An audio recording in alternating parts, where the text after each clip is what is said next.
You know, the renowned author and writer and a very good speaker, Ken Blanchard, once said that feedback is the breakfast of champions. And in Toastmasters, we are fortuitous because the whole idea of Toastmasters is built on effective feedback in the communication that we do in front of an audience. So the program, in this program, we say that evaluation is the cornerstone of Toastmasters because there are able-bodied, qualified people sitting in the audience who are really pointing out to you the areas that you excel in and the areas that you think you can excel on as a speaker, to identify which are the key areas that you will work on. So the session that I'm going to do is about evaluation on how to do effective evaluation as a Toastmaster. It's called the 3 R's of evaluating. It's about reviewing your speech, it's about rewarding the speaker, and it's about respond to that speaker as well. Or in other words, it could be spoken as comment, commend, and recommend. So where I comment on your speech, I commend on your speech, which is rewarding the speaker, and I recommend on what are the areas that you think as a speaker you could work on. I have only 15 minutes, so I might be a little fast. So please bear with me. If there are any questions, I will try to actually go through the whole session so I can give you some time for Q&A as well. So if you look at the review aspect of a Toastmasters speech, what is it? VP already mentioned the manual that every speaker or every communicator goes through, which is a communication manual. And it has got 10 projects. The basic communication program has got 10 projects. And each of those projects have got what I call objectives. So today we saw 3 speakers doing their Project 1 or P1. The objectives were very clearly read out by the evaluator, which was to understand the areas that you already possess within speaking and to introduce yourself to the audience. So when you are an evaluator, when you review a Toastmaster speech, you review based on the objectives. So if there is a speaker doing a Project 1, you review him based on the Project 1 guidelines. You do not go directly to a Project 10 from a novice speaker to a very good speaker and then start making your reviews based on I did not see good body language in your speech, because the objective of a Project 1 do not even recommend body language. The P1 speaker could actually read out of a sheet. The whole idea is to actually, why it's called breaking the ice, because that's his first attempt or his maiden attempt at public speaking. So you focus on the objectives, you focus on personal goals of the speaker. I recommend that any evaluator speaks to the speaker prior to him or her delivering the speech. Identify if there are any areas that are personal to him or her that you would want to look at as an evaluator. I've had speakers who have come and told me that when I speak, I fiddle on one of the buttons of my shirt. Can you focus on that? There was a brilliant speaker who used to do that very well, and his wife took away that button and sent him out on a journey. He went in front of the audience, found the missing link, and really fell flat in front of an audience. So these are areas that you could actually collaborate with the speaker to identify and then look at the personal goal. I could be someone who's doing a speech, I want to learn voice modulation. So if I as an evaluator speak to that person, you will be able to recommend, and I review based on those personal goals outside the objectives as well. Experience. You first need to categorize whether the speaker is a novice speaker or somebody who's got a little bit of ability. And then you review based on that. If he is a very good speaker, you review based on his level. If he is a novice speaker, there is no point in hanging him dry. Okay? So that's one area you need to see. First and foremost, as an evaluator, your objective is to make sure that the speaker is so motivated that he'll come back to this podium and speak again. Because the most difficult thing to do is to come and face an audience. Sitting there, we find it very amusing that somebody comes and falters. But if you stand here, you understand the pain that a person goes through when you deliver a speech in front of an audience. The strengths and the challenges that the speaker goes through. These all happens only through collaboration. You review with the speaker what are the strengths that you find in the speaker, and what are the, I wouldn't say this is quite a negative word in my eyes. I would never call it challenges. These are, for me, they are opportunities for improvement as a speaker. How do you reward a speaker? It's not about giving them these gleaming trophies. Those slips that you gave, I have collected. I've been a Toastmasters in 2003. Probably I still have those chits that I have from when I did my P1 and my P10. When I feel low in my life, I go back to a Toastmasters manual and pick up the great things that people have spoken about, written about me. It's fantastic. It's very encouraging. It's adrenaline to you. It actually accelerates your moods as well. So you use, because you are speaking as an evaluator in front of an audience, use effective words to praise. And the first and foremost is about be very specific. Your speech was great. I loved everything. It was a brilliant speech. I was enthralled. I was motivated. These are not specific. So be very specific. What did you like? You had a fantastic voice modulation. This particular area that you described, for example, in Rupali's speech, where she spoke about the torrential rains from the place called Belgaum, be specific to that extent if you have to comment on a particular speaker's speech. Be encouraging. As I earlier pointed out, you have a challenge where a speaker who is really coming and identifying who she or he is in a particular level in Toastmasters, so you have to be encouraging so that you recommend him to come back and speak again in front of the audience. Not with the same speech, but with a different speech. Don't be a brutal Ben. I'm not going to really go and deep dive into what a brutal Ben is. You already know who he is. Okay? There are certain people who just keep finger pointing. They have nothing to do as an evaluator in Toastmasters, I would say. Don't be a rerun Rosie. When you are given the task as an evaluator, you are not supposed to come and read out everything that the speaker already spoke about in front of the public. So I'm not going to be narrating about what the speaker already did. You have to find points of or areas of interest and points of improvement in the speaker and then narrate it to the speaker. And don't be a whitewashed lily. You like the person, you just cannot keep gloating up his ego saying, oh, you're the best.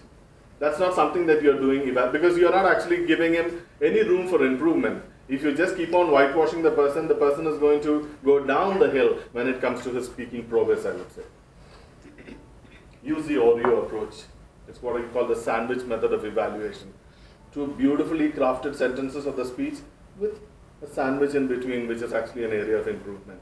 So there are different approaches, which is called 3-2-3, 2-3-3, and 2-4-2. Very simple. You actually comment on the speech, you comment on the speech, and you recommend. So you could have 3 areas that you specifically talk about, 2 areas that you think are very good, and 3 areas of improvement. So these formulas can be used based on the caliber of the speaker. So for a novice speaker, I would go with 3 areas of praise, 2 areas of suggestions, and 3 recommendations. But if he is somebody who is really a good speaker, I would focus more on the recommendations part. We have what we call an advanced Toastmasters club, which is a club which is only for people who have finished their competent communicator citations. In today's meeting, you will see 3 evaluations, which are 3 to 4 minutes. Is what 2 to 3 minutes. 2 to 3 minutes. In the advanced speaker, we have speech evaluations that are 15 minutes long. So it literally dissects the speech to such an extent that your learning is enhanced. Respond to 3 areas: what your eyes said, what your ears said, and what your heart and head said.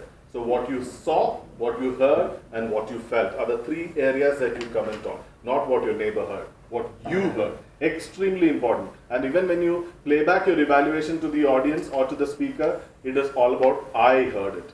You don't say that Isam and me felt it. How do you know? You only speak on behalf of yourself as an evaluator. Or if the crowd has laughed, you don't go and say, I think the crowd loved it. I would say, speak for yourself as an evaluator. Do not bring, you're not speaking on behalf of anybody, nor are you representing Toastmasters International, nor the DSO community in general, okay? So what you saw, first and foremost, in a speaker, what you should look for is the posture. What does a posture tell you? The confidence of a speaker and the credibility and at what level the speaker is. See, when you look at a person's posture, whether he's straight, whether he's slouchy, these all talks about the confidence of the speaker when he stands in front of an audience. The same speaker when he stands in front of 2 people, when he stands in front of 10 people, and when he stands in front of 500 people, the body language can change based on how good or bad a speaker he is. So you actually need to identify the poise with which he speaks. If you are very, very animated, it could be a sign that you are not feeling very confident. I wouldn't say nervousness. We don't use the word in Toastmasters. If your poise is not right, that's an indication that there is an area of improvement in you as a speaker. The hand positions. How do you use your hands? What kind of gestures do you use? Do you use single-handed gestures? Do you use double-handed gestures? These are areas with which you can identify what is the person's speaking ability. So look for it and then work on it as well. Gestures. Thank you, Angie. Gestures. What is it that you are talking about from your facial expressions perspective? You're talking about a happy moment, and do you have a deadpan expression on your face? That's what gestures can do. You're talking about death and you're smiling from year to year. It doesn't. It's actually your body and the voice and the script that is coming out are at poles apart. So that's something that you need to really focus on. Physical performance of the speaker, which is basically the utilization of the stage, how I move, all of these. From what you heard, how do you enunciate words that really mean, how is it spoken? You had a fantastic meeting. Oh, what a brilliant speech. Or it would be, it was a fantastic evaluation. A brilliant speech. So how do you enunciate the words to actually bring out what the meaning is all about? So those are areas that you need to. The voice timbre of the speaker, the modulation that is used, whether it has been at the same pitch or whether there have been varied animations within the voice, that is something that you need to be looking at. The vocal variety. When you skip through the manual, you will identify, and when you do project 6, I think it's P5, vocal variety, which is work with your voice, and then you will understand there are different voices that you can use within a speech. I was reminded of one of the, I was evaluating an English teacher when I was a member of the Abu Dhabi Toastmasters Club. And English teachers are the best to evaluate.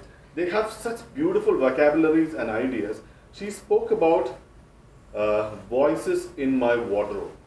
It was about the different voices that she used for her mother, for her mother-in-law, for her husband, for her 3 children. And every voice was so different in the way she spoke and the pace at which she spoke as well.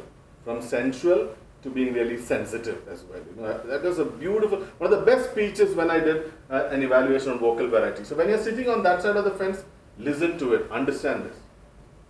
And the pace and the pause.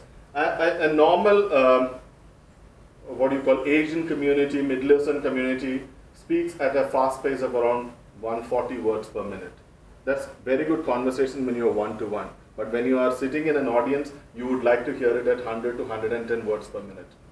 So that should be your pace of delivery. And that's something that we all need to exercise, and that's what an evaluator should focus on as well. What you felt, what was the emotion when I really sat there? When Rupali was speaking about her childhood or the experience she had when those cadavers were on the, can you see it? Is Rupali painting the picture? When Ethel was talking about that beautiful, lively family, I could picturize myself in a room of 10 toddlers running around. That's what you need to understand and identify sitting in the audience. Be honest and encouraging, because I keep on pointing this fact. Be encouraging, because the challenge, it's very easy to shoot down a speaker and then for the rest of the life he wouldn't want to come and stand in front of an audience. A good evaluator is one who makes the speaker motivated to come and deliver another project in the next meeting. I already mentioned this, I will not delve on this. It's your opinion, not the neighbor's opinion. The do's, do use I phrases, because I represent what I'm speaking for.